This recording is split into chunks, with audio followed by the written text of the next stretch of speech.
Hello, Social Worker 310 students. Welcome to week 4. Hope you are enjoying the course. And we're going to talk quite a bit this week about government-supported social institutions. You have a lot of reading outside of the textbook. Be sure you read your chapter 3 as well. But let's start off. I wanted to go over some of the expectations for the course and some of what you need to study in this chapter. Okay, so first of all, you need to be able to discuss current trends and issues in education. Obviously, with COVID-19, we've had some new issues, new trends, and so make sure that that's something that you are understanding really well. Yes, this is a semester where current events are really kind of hitting the fan, and so we need to be really aware. I mean, that's going to happen throughout your whole career as a social worker. You need to understand what's going on, not just politically, but what's impacting your clients in terms of the social climate and what's going on in their culture, their subcultures, that kind of thing. You need to be able to understand the 5 major perspectives to the educational system. Be sure that you can explain the influence of the political economy on the educational system, how the political economy can impact it.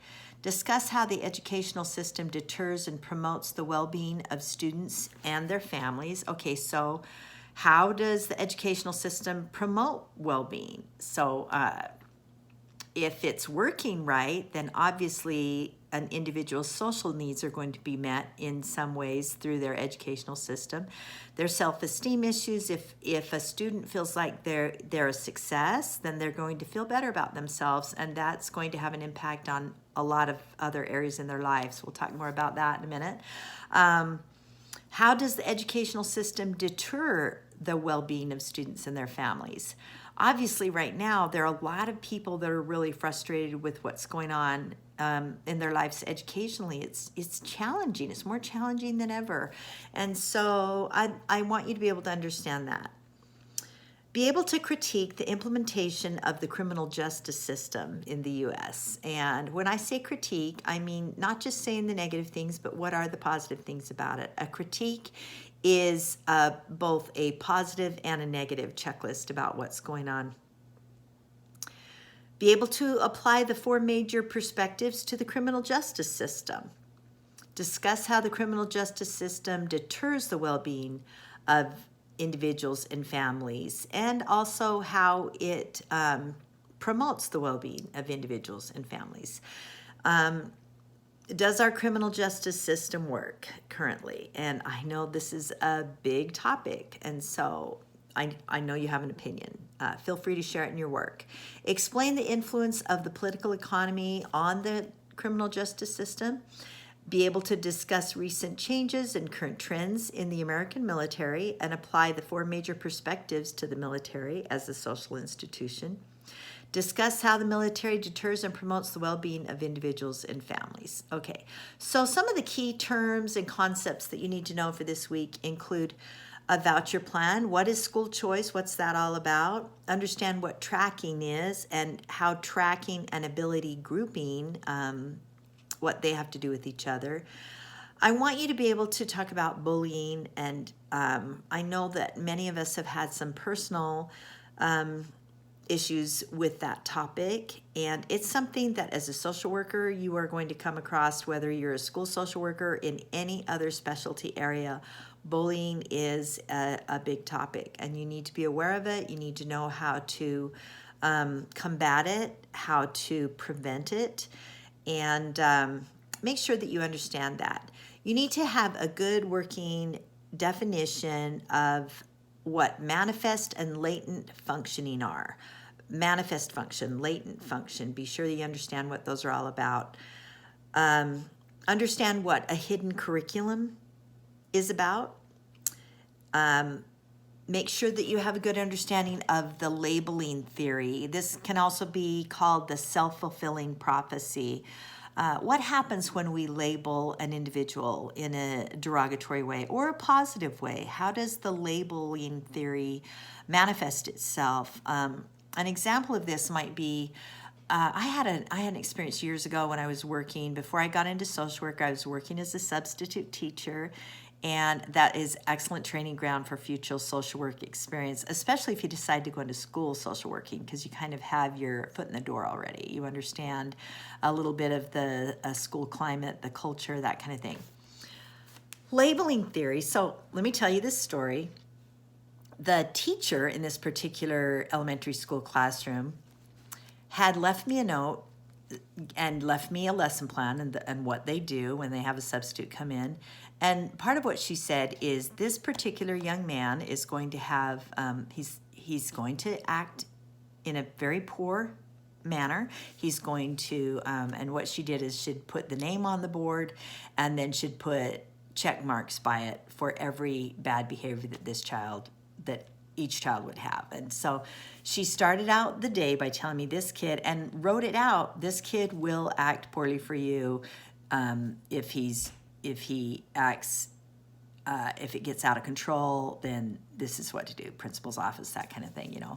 And I took a look at that, and I called the kid up to my desk, and I said, you know what, I don't know you at all. I don't think you're going to act like this. I think you're a really good kid. I think there might be something going on that makes you act up from time to time, but I assume you're going to be a great kid today. Are you?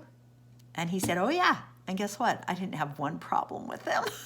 So that's an example of labeling and how labeling can have a positive impact. And we'll talk more about that in a minute. Okay, so resegregation. What is resegregation? What happens if you segregate and decide that you want to desegregate different races? What is resegregation and how does that happen? Be able to explain Common Core, be able to explain privatization. I want you to understand white-collar crime and the difference between white-collar crime and blue-collar crime. Understand the deterrence theory, racial profiling, victim discounting. You need to understand don't ask, don't tell, and the military-industrial complex. Be sure that you're able to talk about traumatic brain injury and how that can impact individuals. So that's kind of a summary of your chapter 3. Let's talk a little bit about some of the points that I'm encouraging you to know more about. I want to talk a little bit more about self-fulfilling prophecy. I saw, my grandkids were with me for the weekend, and we watched Moana, and I know those of you with children have seen that movie. Maybe those of you without children have seen it. I hope so, because it's an excellent film. Whether or not you like Polynesian culture and whether or not you like Disney, it's a great film for a future social worker to watch, because Moana is an excellent social worker, and she's a complex character. She doesn't always do everything right, but in the end, she has an experience with the goddess of fire. And basically, she's able to validate the goddess of fire and how she looks at her and says, I know who you are. I know you've been misunderstood, and I know that this isn't the real you. And basically what's happening is the goddess, is it Pele, I think is her name, she's exploding because she's part volcano. And because of Moana talking to her and validating what she's going through, she calms down. And I just thought, I watched that and I thought, you know what, every social worker should understand the concepts that are illustrated so well by Disney in this movie.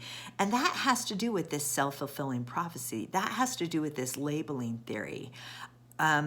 If you don't comprehend yet at a 300 level course in your social work journey, if you don't understand yet the value of validating, then it's time to learn that. When we validate where someone's been, where we assume they've been, where we suspect they've been, then we're going to get further. We get our foot in the door to have a better understanding of that individual's lives, what they've been through.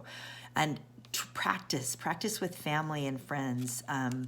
Say things to them like, wow, that's been really hard for you. Sounds like you've had a very difficult time with this. And what we do is we put out there what we what we see going on in that individual's lives. We reflect what we see the emotional impact has been, and this can have a very positive effect on individuals that we work with.